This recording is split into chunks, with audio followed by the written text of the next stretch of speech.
The solar system, our home, vast, majestic, peaceful. Think again. Once there was nothing here but a huge, thin cloud of gas. How did we get from this to this? When we look out there, we're really looking for our own origins, what happened to us. Piecing together our system's history suggests a wildly chaotic birth. It's almost like a planetary pinball game. These are exquisitely violent events. It's the ultimate survival story. The formation of our solar system.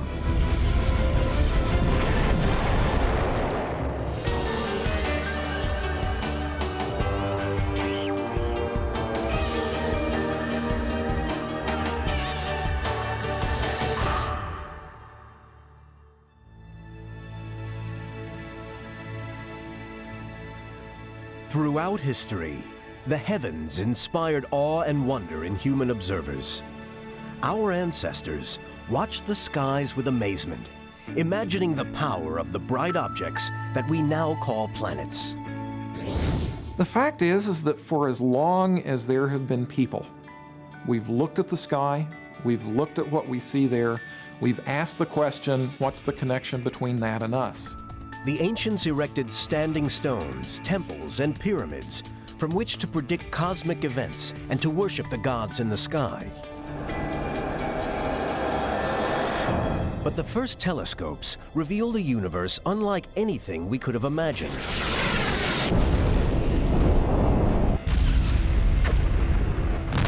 We began to see what was really out there.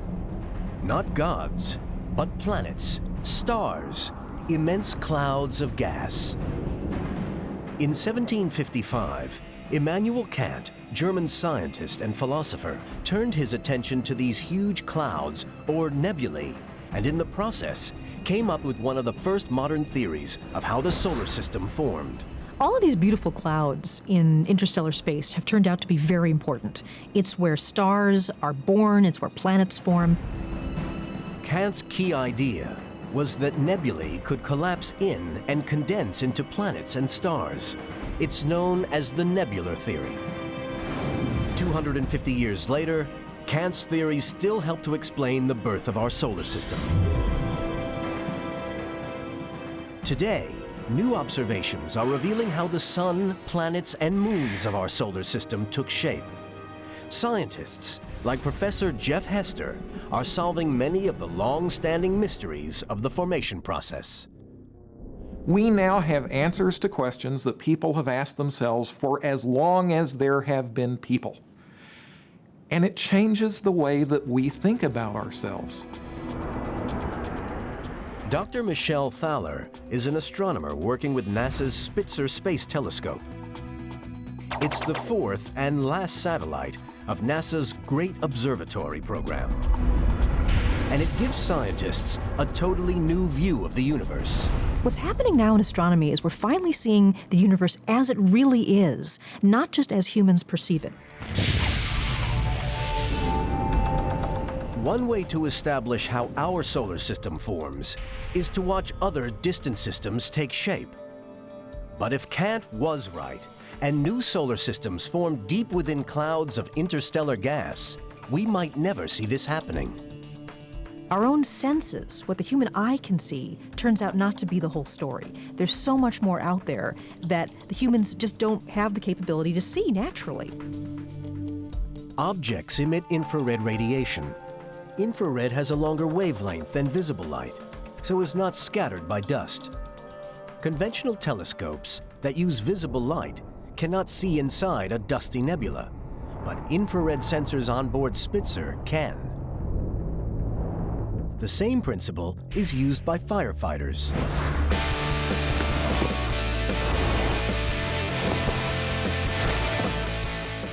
This room is completely full of smoke. There is no way that you can see with your eyes or with a regular camera what's going on inside. So fire departments use infrared cameras to be able to see people inside a smoke-filled room and actually see the heat of a person's body. This is exactly how Spitzer works. Spitzer actually looks through these giant clouds of smoke and dust to see planets inside, just like these guys can find the people. Visible light is completely blocked by things like smoke and dust, but infrared light is a longer wavelength, and actually it's just sort of a happy coincidence for us that nothing stops it in the chemistry of smoke and dust.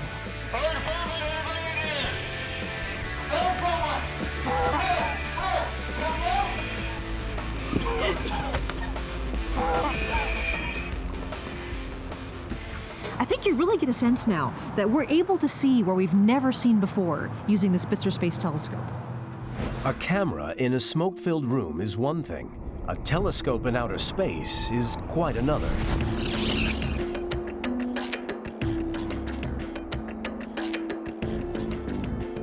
On the ground in 2003, Fowler and her colleagues wait anxiously for Spitzer's first data.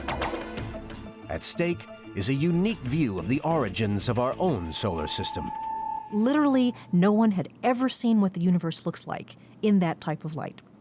So at first we were amazed at the beauty. I did not expect Spitzer's images to be as compelling visually to me as they turned out to be. They are beautiful.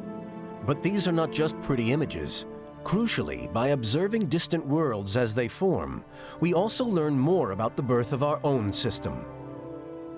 One of the privileges of observing star and planet formation is that you're effectively looking back in time. You're looking at what we must have gone through billions of years ago. What this glimpse back in time reveals is a snapshot of the earliest stages of solar system formation.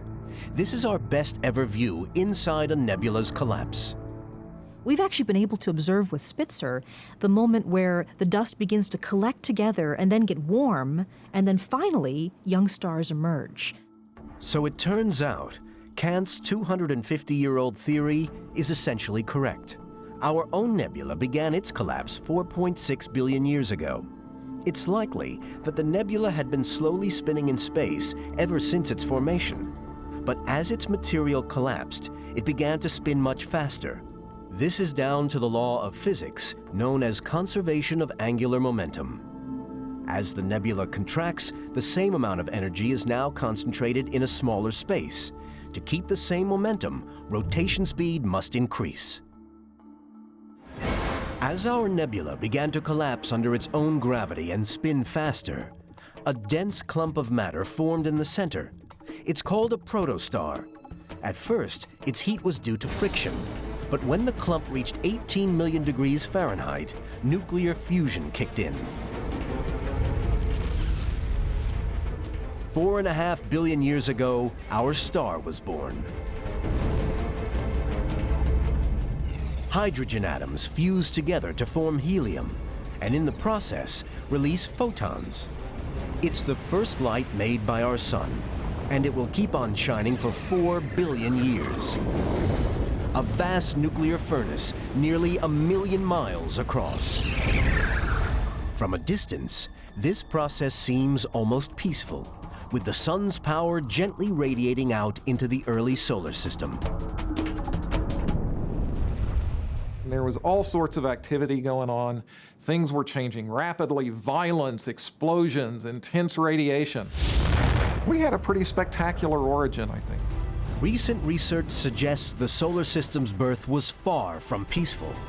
Our sun may in fact have been born out of one of the most violent events in the cosmos: the explosive death of another star.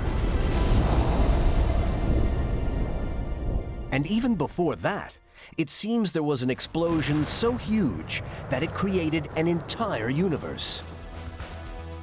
The Big Bang.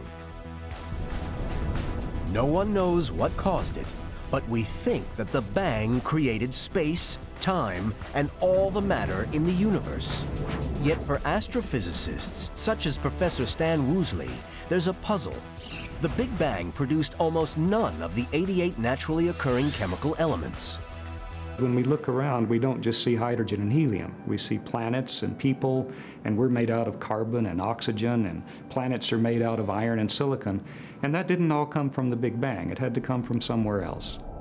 Here on Earth, we have learned how to create new elements for ourselves. Nuclear technology. The same thing happens inside stars. Hydrogen and helium from the Big Bang fuse to form heavier elements. And if the star is big enough, at the end of its life, it does something spectacular. It explodes. The energy of a supernova explosion is essentially equal to all of the energy that the sun will put out in its 10 billion year lifetime. And yet the supernova delivers this in less than a day, and then expands for a few months afterwards. As it expands, it's as bright as an entire galaxy. It's as bright as a billion suns. Extreme nuclear processes within the dying star fuse the elements the star created in life to make heavier elements. As the star explodes, it blasts these into space. In its death, it creates the essential elements for making planets and life elsewhere. It spews the products of millions of years of nuclear reactions out into the gas in between the stars. This is the basis for some of the clouds that eventually form new stars.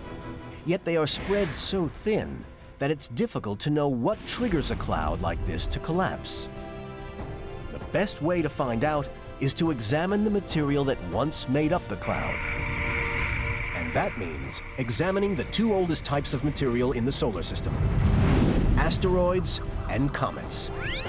But first, scientists need to bring back a sample from outer space.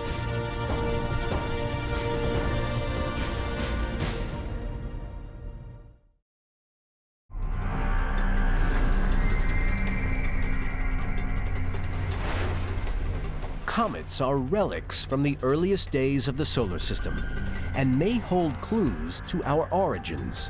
But before scientists could study them in depth, they needed samples. In 1981, this man, NASA's Dr. Peter So, started to work on his idea to return comet fragments to Earth.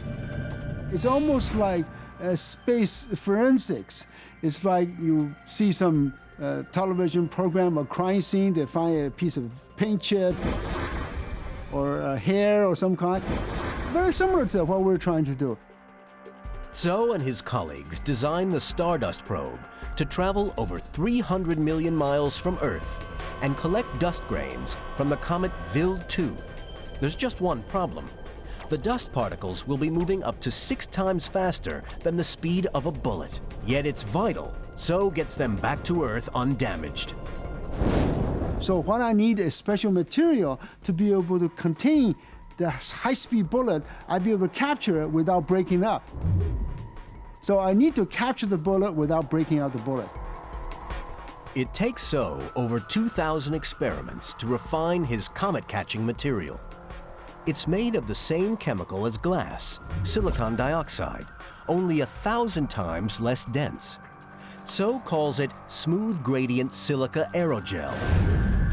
If anything can stop comet grains, it's this stuff. With aerogel capture cells on board, the probe is good to launch. On February 7th, 1999, it blasts off atop a Delta rocket. We have main engine start and liftoff of the Stardust spacecraft, returning a time capsule with the elements of the formation of our solar system. Its 2 billion-mile journey takes nearly 5 years, but eventually, the night of the comet encounter arrives. At Mission Control, all So and his colleagues can do is wait. We had done many simulations, but still the questions, will it run into a comet? Even if it doesn't run into a comet, did it collect dust at all? It would be horrible when it comes back and no dust. Finally, in 2006, the capsule re-enters Earth's atmosphere. It makes a safe landing, and scientists rush its precious cargo to the lab. As soon as they open it, they know the mission is a success. If I capture one particle that I can see with the naked eye without a microscope, I would be pleased, but I caught more than 36 of them. It's an incredible achievement. These are the first pristine comet particles ever to arrive on Earth. The grains may be tiny, but they contain a wealth of information. It will take many years really to understand the formation of the solar system. It will take probably a couple of decades to milk all we can from the stardust samples. The team may have to wait decades for all the results. But in the meantime, others are trying a different approach. Comets aren't the only source of material from the early solar system. Meteorites are ancient too, and they have one huge advantage. They come to us. The amazing thing is that any time you pick up a meteorite, with very few exceptions, you take it into the laboratory, you date it, the answer is it's 4.5 billion years old. 4.5 billion years old. These are pieces of the early solar system. And so here you have in your hand a piece of something very substantial that connects you and connects our existence and connects the history that brought us to be with this larger universe.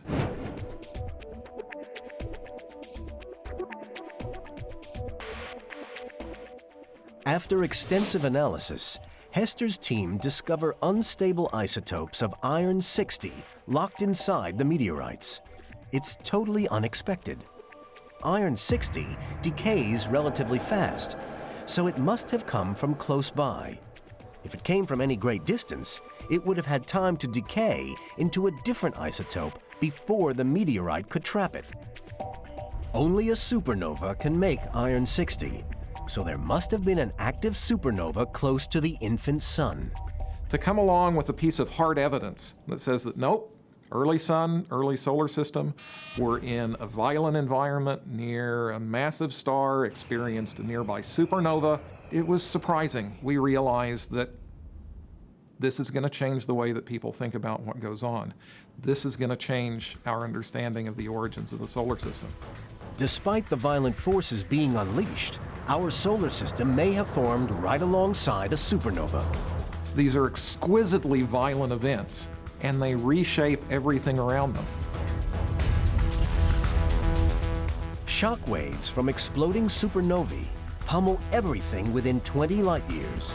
A galactic bomb blast. What's astonishing is that all that destructive force may have been exactly what was needed. Blast waves can push dispersed matter together, like a broom sweeping up dust.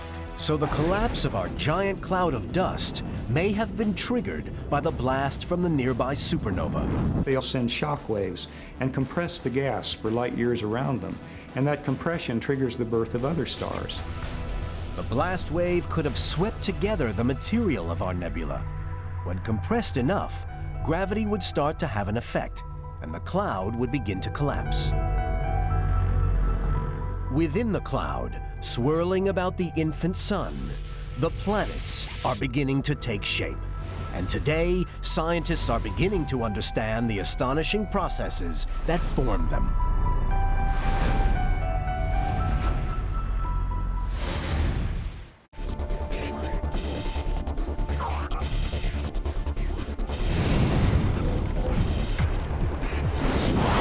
For years, the process of planetary formation has puzzled scientists. Some astronomers now believe planets grow within the disk of gas particles surrounding a newborn sun. But this material is spread too thin for gravity to pull it into clumps. Then in 2003, some informal experiments on board the International Space Station shed some light on this long-standing mystery.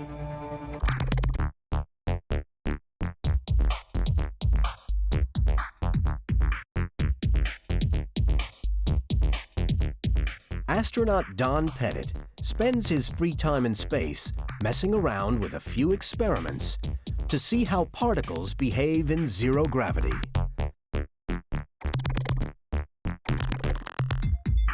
He takes different grains, such as coffee, sugar, and salt, places them in pouches, and watches as they begin to attach to each other.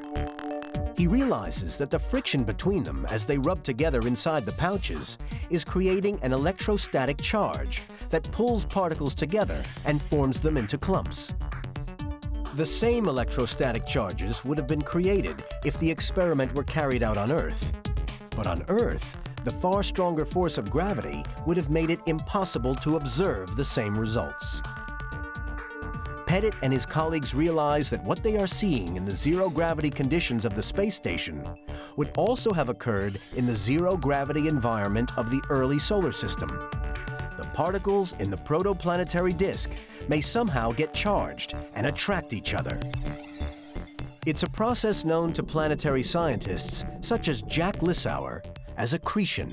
We see signs of accretion in our daily lives.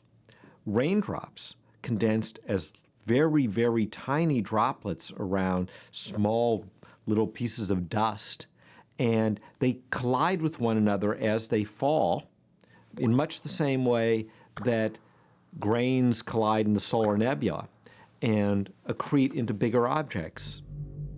Once the clumps reach the size of mountains, they exert a significant gravitational force.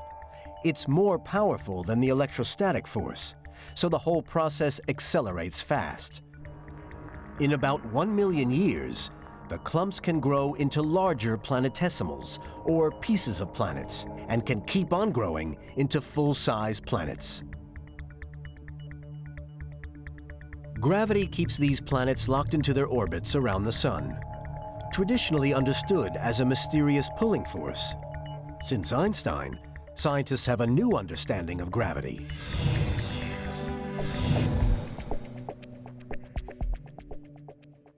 Most people know that it's the sun's gravity that keeps planets moving in orbits around the sun. What we're going to do here is we're going to take a little bit deeper look at what the nature of gravity really is. Now, Newton's first law of motion, law of inertia, says that an object moving in a straight line at a constant speed will keep doing so. So here in the overhead view, we're looking down at a flat surface, and if I take this ball, which represents a planet, and I roll it across the surface, sure enough, it moves in a straight line at a constant speed. Now, Einstein said there's actually more to it than that. Einstein said that if you took a mass, for example, the mass of the sun, represented here by this plunger, that mass had the effect of distorting the shape of space-time.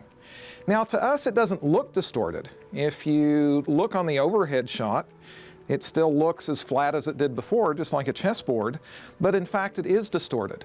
And so now when I take my planet and I move it through this distorted space-time, it tries to follow a straight line, but there's no straight line available for it to follow.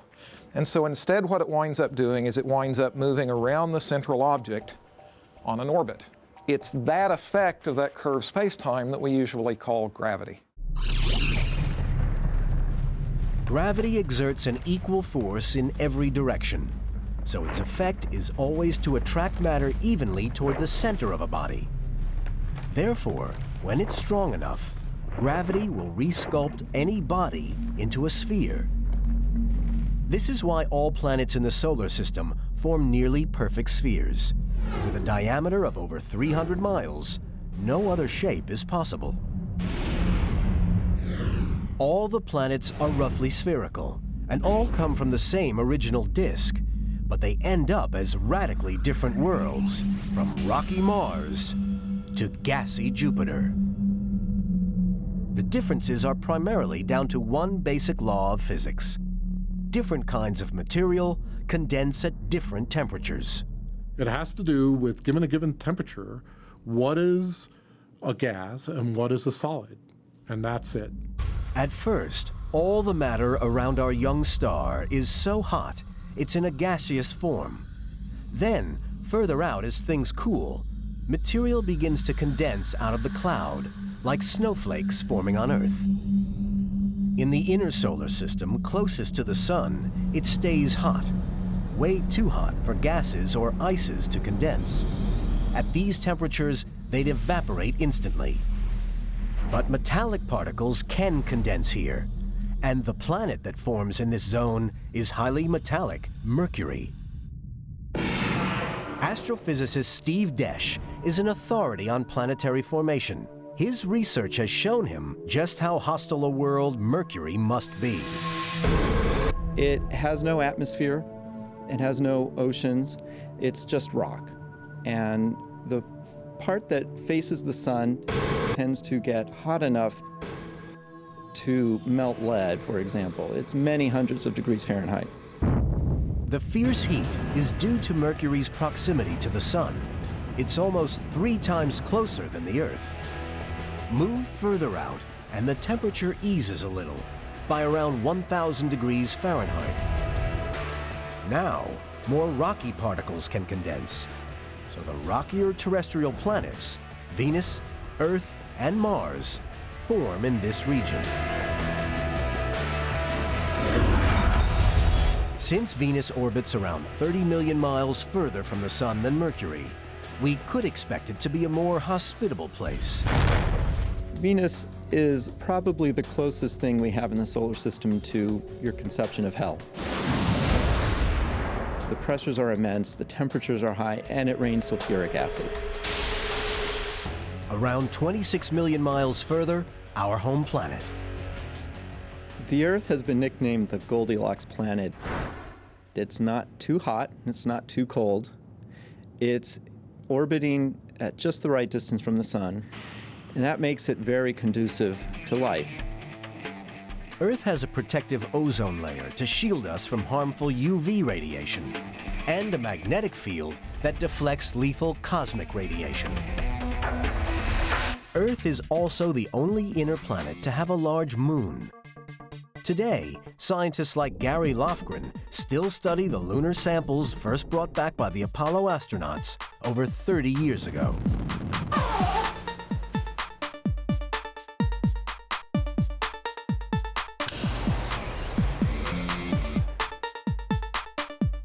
Lofgren works in the secure lunar storage facility, where NASA keeps most of the 842 pounds of rock brought back from the moon. For years now, scientists have been studying the samples to discover how the moon and the wider solar system may have formed. It's an invaluable resource for geologists, and the Apollo astronauts made it a top priority to bring samples back, even if it meant ignoring orders. Neil Armstrong personally made sure that we got a bunch of rocks by basically sort of disobeying the rules, as I understand it, and he kind of snuck out of the view of the TV camera, which he wasn't supposed to do, and filled up a box full of rocks.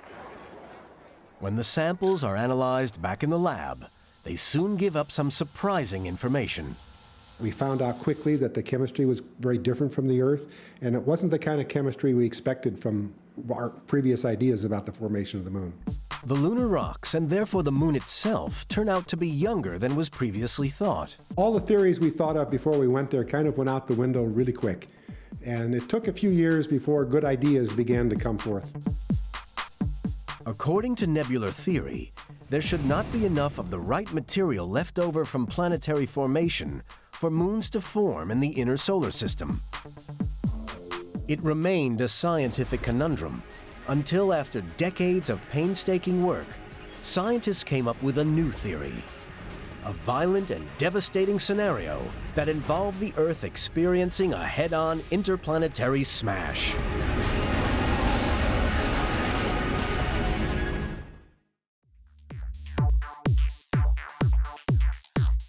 (1969). Neil Armstrong was the first man to walk on the moon. Only when the Apollo astronauts brought back lunar samples were scientists finally able to understand how our moon may have formed. Their study of chemical isotopes in the samples suggests the moon contains material that was once part of the Earth. It was a totally unexpected find. Scientists were at a loss to explain how this material got there. But eventually, a bold new theory emerges. A theory suggesting that in the early solar system, there were not 8, but around 20 planet-sized objects orbiting the Sun.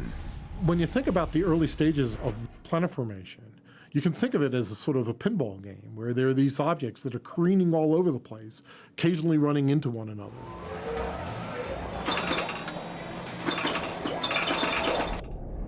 4.53 billion years ago, the young Earth is on a direct collision course with an object named Theia, a body the size of Mars. If we had that collision today, it would probably be the end of mankind. It would be the equivalent of many, many hydrogen bombs exploding on the surface of the Earth.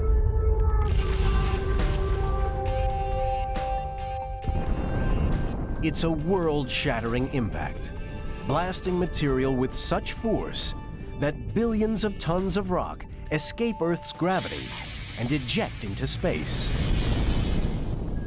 This material is captured by the Earth's gravitational pull, and enters into orbit. Over a few million years, it amalgamates and becomes our moon. The collision is further evidence of a violent early solar system, a period when countless bodies followed chaotic orbits. Often they'd wreak havoc, but some objects became permanent features of our system.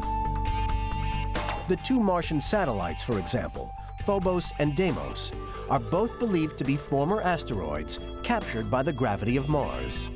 These two moons are relatively tiny. Even the larger body, Phobos, is just 1/10 the size of our moon. Although Mars itself is only 1/3 the size of Earth, it has some of the most extraordinary features in the solar system. Mars is a spectacular planet, a geologist's wonderland. For example, it has the solar system's largest canyon, Valles Marineris, which has side tributaries which would dwarf the Grand Canyon on Earth. It's about the length of the United States. It has the solar system's largest volcano, Olympus Mons, which would dwarf Everest.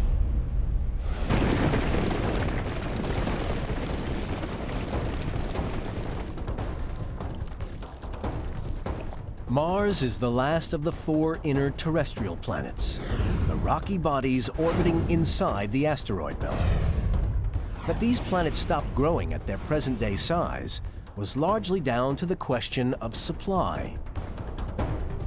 Rock and metal were scarce in the early solar system, making up only around 0.6% of the total material available. Also, the inner planets couldn't accumulate gas compounds because it was too hot for them to condense here. All of the gas compounds condense much further out. Before we reach this zone and the outer planets, there's the asteroid belt to contend with. Science fiction paints this as a crowded zone, difficult to cross. We now know that there are at least tens of thousands of asteroids in the asteroid belt that are a mile or larger in size. Nevertheless, it would be very unlikely if you were piloting your spaceship through the asteroid belt to run into one of these. In fact, we have to aim very carefully to get space probes to visit asteroids. The average distance between asteroids in the asteroid belt is about 1 million miles. As we traverse the asteroid belt, we hit an invisible but critical border. It's called the frost line. Cross this boundary in space, around 280 million miles out from the sun, and we find totally different kinds of planets. There was a frost line somewhere in the asteroid belt, beyond which it was cold enough for water to condense. And this was a gradual transition, but a very important one. Beyond the frost line, the outer planets take shape. These are very different worlds to the inner planets, and that's due to the kinds of substance that can condense in this cooler region. Colder than -100 degrees Fahrenheit, hydrogen compounds like water, methane, and ammonia are able to condense, and there are trillions of tons of this material available in the early solar system. But it's only once the outer planets reach 10 times the mass of Earth that their growth really takes off. At that critical mass, they have enough gravitational influence to start sucking up trillions of tons of gas. There's a snowball effect. As they get bigger, the planets attract ever more gas. It was a race about how fast these cores could grow compared to how long the gas disks hung around. Jupiter and Saturn just happened to be at the right place in the solar system. They fast become gigantic superplanets. And since gas now makes up 90% of their mass, they are also known as the gas giants. Largest by far is Jupiter. This giant planet has a mass over 300 times that of Earth, while its volume is more than 1,000 times greater. According to Hal Levison, we're fortunate that Jupiter did reach this size. The planet's gravity is so powerful, it often changes the trajectory of comets that could otherwise enter the inner solar system. Jupiter actually plays the role of a protective big brother that protects us from the hostile environment that exists beyond its orbit. And in particular, there are a lot of these small icy comets that could come in and hit us that Jupiter deflects away, throwing them out of the solar system. Saturn is the second largest planet in the solar system. Whenever I show people planets in my telescope, I always save Saturn for last. It's beautiful, it's so stunning. It's definitely a gorgeous planet because of its large rings. The rings are made up of billions of fragments. These fragments continually grow and disintegrate due to the conflicting gravitational forces of Saturn and its moons.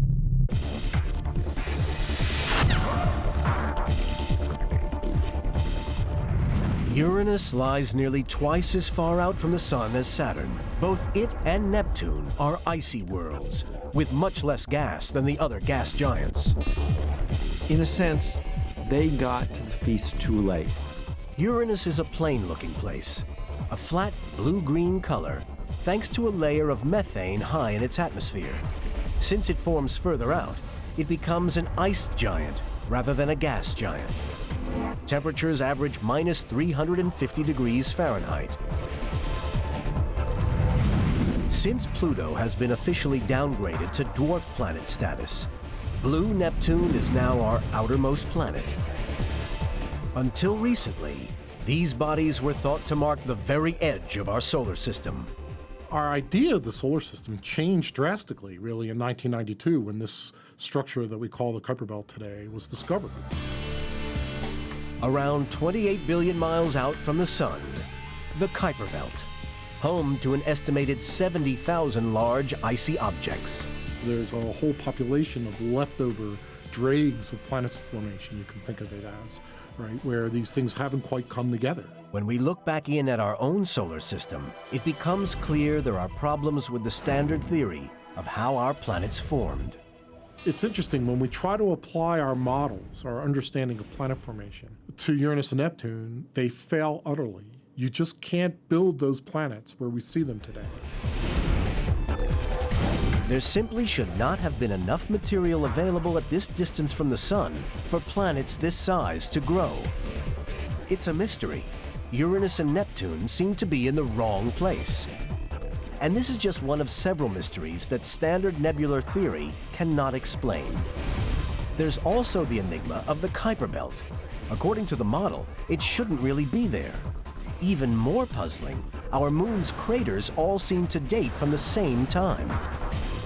Together, these problems threaten to undermine scientific understanding of how the solar system formed.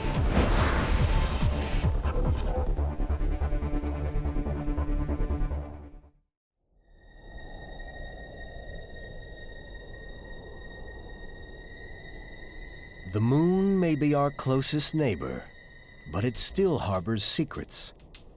With no substantial atmosphere or weather, the lunar landscape experiences little change. So it was believed that one impact strike every few thousand years would be enough to explain its cratered surface. But then the Apollo missions brought back lunar rock samples, including crater debris thrown out by ancient impacts. And these samples tell a very different story. It became clear as we studied the moon that a large number of the impact craters formed around 3.9 billion years ago. And clearly there was a high concentration of impacts on the moon during that time. Lunar geologists used radiometric dating to assess the age of the samples. It came as a big surprise to find out that a high proportion of moon craters formed during one relatively brief period of bombardment. Dr. David Kring is an expert on this phase, known as the Late Heavy Bombardment, or lunar cataclysm. This evidence from the moon is actually telling us something about the entire origin and architecture of the solar system and how it evolved. Tens of thousands of large meteorites must have hit the moon during the lunar cataclysm. Earth, too, must have taken a pounding. Today, Only younger craters, like this 20 to 50,000-year-old example in Arizona, remain on Earth. Most older craters have disappeared, but 3.5 billion years back, there'd be no chance of missing them. We're talking about 20 to 40,000 impact craters that would have had enough energy to change global conditions. Where could such a vast number of impact objects come from? Within the impact craters, we have chemical traces of the objects that produce them, and those point to the asteroid belt. It seems to match. The objects that once hit the moon are chemically consistent with the rocks found in the asteroid belt. So this is almost certainly where they came from. But today, most asteroids are in stable orbits. There's nothing obvious that could force thousands of them out of the asteroid belt and into the inner solar system. So for decades, the bombardment was a scientific puzzle. In 2004, Hal Levison had a eureka moment. Working with an international team, he came up with a new model of solar system formation. It's like a light going off. You sit in your office and you say, I've solved this problem people have been working on for decades, and I'm the only one in human history that understands this little part of the problem we're trying to solve. Levison's idea assumes that the planets might have formed in very different orbits and then moved. Most scientists had believed the solar system was stable and relatively predictable, but many experts now think this is wrong.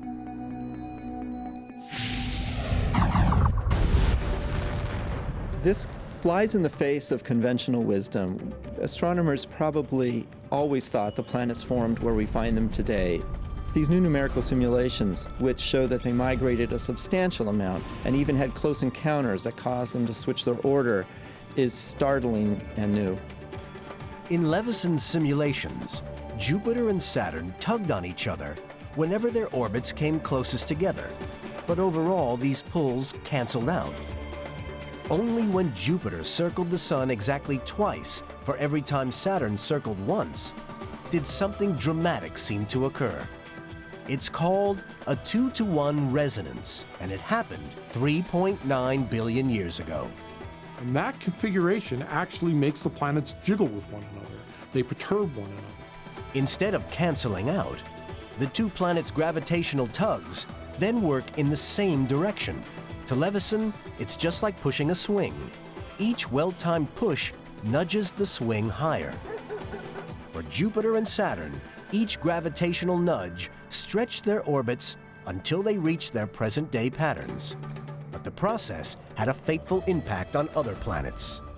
Uranus and Neptune can't stand that at all, and they just go totally bonkers. The orbits cross one another, they gravitationally get close to one another. One of them gets thrown out, the other one gets thrown in. They rattle around off the Jupiter and Saturn. According to the theory, Uranus and Neptune may even switch places, ripping surrounding swarms of asteroids out of their orbits. It's a recipe for disaster.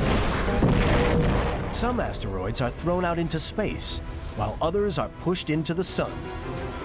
Thousands slam into the inner planets and Earth's moon.